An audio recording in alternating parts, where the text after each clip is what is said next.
This is Tim from Your Six Studios. Today in the studio I'm going to show you how to find the clipboard on your Android phone keyboard.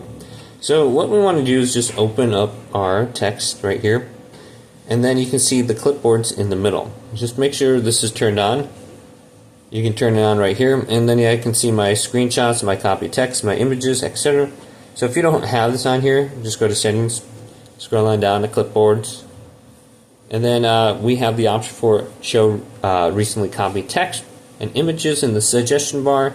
I have that turned on, and the only one I have turned off is save recent screenshots in the clipboard. I don't need that on right now, so I have that turned off. So those won't save to my clipboard at all, so when I go to this, it's just going to be pretty much copied text, and I should be able to see it right there. So just go on over to settings. Now on your Samsung phone, this is called the toolbar. Just turn on your toolbar and you should be able to find it there if you don't already have it on.